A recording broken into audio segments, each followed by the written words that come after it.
What is up, everybody? Welcome to racingnews.com. Welcome back to another one of our previews. All right, let's get to it.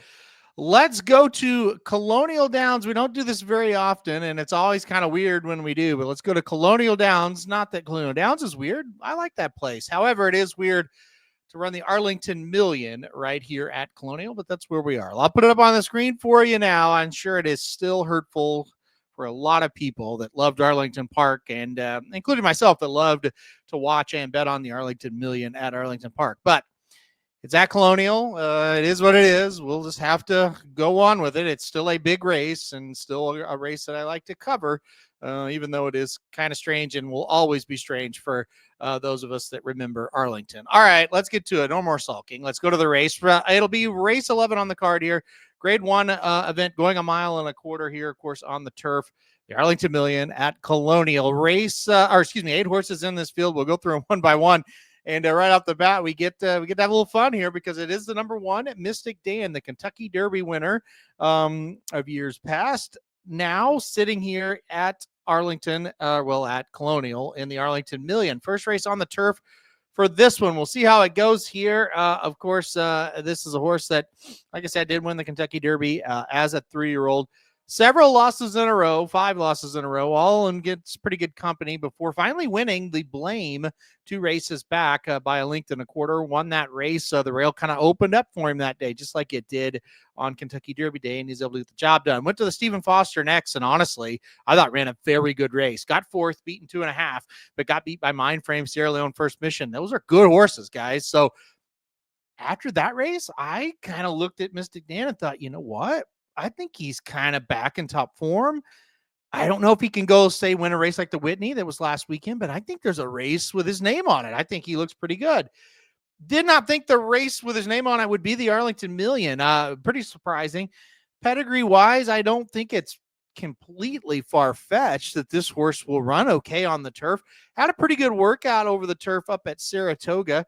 I can't back him to win in this spot, but I don't think I'd be completely shocked if the horse ran okay on it. It's not the hardest field in the world. I think it's winnable if he takes to it okay, but I just worry. I kind of wish I'm not around the horse, and I wasn't there to watch that horse work over the turf. I kind of wish they would have kept to the dirt with how he's running right now. Kind of felt like it took a long time for him to get back in form, and now he is in form. And I don't know, it's just a weird spot, but maybe he gets the job done. Kenny McPeak's been successful with this in the past, and I probably shouldn't be critical of trying it here because he has been successful. And, I do trust him as a trainer for sure, and I have a ton of respect for him. And again, I should stop being critical, but at the same time, it's just, man, it's a weird spot. I don't know. So we'll see what happens. I have mixed feelings. I am curious. I am very curious to see what he does. But we'll see what happens with that one. The number 2 is Time Song, another horse that likes to go to the front. Second last time out in an allowance race at Del Mar. Second in a grade 3 race, 2 races back at Santa Anita. Second in a starter allowance at Santa Anita, 3 races back.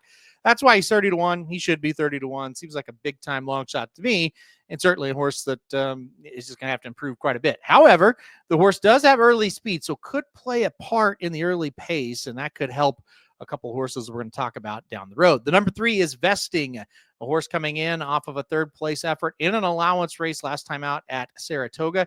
2 races back, did win a allowance at Belmont at the Big A. After that, a lot of allowance races on the resume, and a lot of seconds, thirds, got a 5th in there as well. Kind of looks outclassed a little bit. And as we go through it, I'm like, oh, okay, Mystic Danny's better than these first 2 horses we talked about. The number 4 is Runaway Storm. Horse finished 2nd last time out by a length and a quarter to Encino in a turf stakes at Horseshoe Indianapolis. 2 races back with 6, beaten 7 in allowance at Horseshoe Indianapolis. I mean, is a Group 3 winner. You go all the way 4 races back in 2023, did win a Group 3 at Keeneland.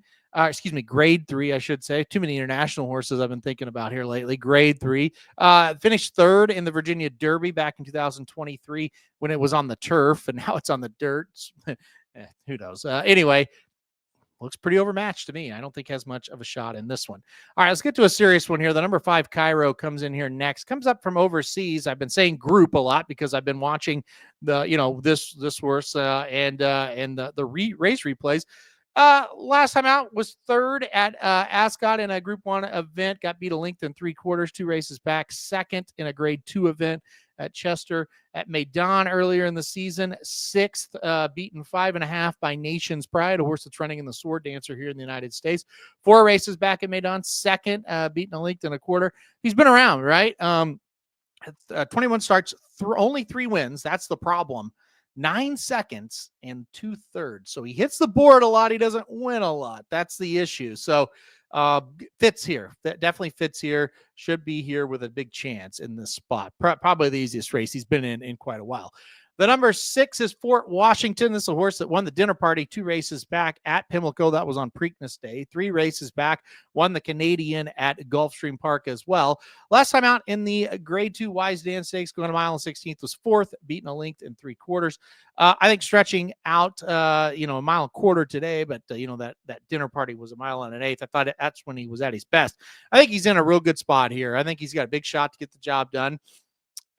I don't know if he's good enough to get all the way up and win, but I think if you want to support him, he does make a lot of sense in this spot today. The number 7 is Grand Sonata. Now, he is cross-entered. He is also entered in the Sword Dancer up at Saratoga. This spot makes more sense to me. I would much rather bet him in this spot, the Arlington Million, coming off of a second place effort, only beating a length and 1/2 last time out at Monmouth and United Nations against Redistricting, a horse I would probably bet in this race. So I do like Grand Sonata here. Hopefully he runs here. He's up and down, right? But his best races put him right there with this group. Finally, and this is going to be interesting, the number 8 Integration, a horse that I rarely pick. I've picked him 3 or 4 times throughout his 14 race career. I usually pick him and races where he just really overmatches the field. But it seems like in these bigger competitive fields, he just can't quite get the job done. Boy, does this look like the time, though. When you look at what this horse has done this year, this seems like the race he gets it done. Last time out on the Manhattan, second, beaten ahead. The winner came back to win the Grade 1 4-star Dave. The third place horse, they all finished right there in a blanket, came back to win the Bowling Green and will be very tough in the Sword Dancer. Talking about Deterministic and Far Bridge. They're not that type of horse in here. He should be able to beat these horses. 2 races back, he didn't run very well. That was on Derby Day. It was, and it's not a great effort. Got beat 2 3/4. The Maker's Mark, he was second, beaten by Carl Spackler, obviously a really good horse. The Pegasus World Cup Turf, he was second by a neck, beaten by Spirit of St. Louis. It's here for him. This is the race for him. If you go back and watch the previews where he's in, I'm always like, yeah, put him in second or third. I'm picking him to win today. So we'll go right to the winner here. I'm going to go number 8, Integration to win this. He just looks like the best horse to me. And you go back and watch the replay of the Manhattan. If he can run that kind of race, I think he's just simply better than the rest of this field. And so I'm going to back him in this spot. I rarely do. I always kind of smile when he's entered because he always takes money. He seldom wins. And I'm talking about this high level, right? I'm not talking about the Grade 2s, the Grade 3s, maidens, allowances, whatever. I'm talking about when he gets up against this upper echelon of horses, he usually takes a lot of money and loses. I just think he's the best horse today. I really do. I think it's his time, and I think he gets the job done. I just think his best effort is better than this group. So give me the number 8 Integration to win this year's running of the Arlington Million. All right, guys, that'll do it for this preview. Hit the like button if you like the video. Hit subscribe if you really like it. Want to get alert anytime we do videos like this. And most importantly, good luck if you are betting Colonial Downs on Arlington Million Day.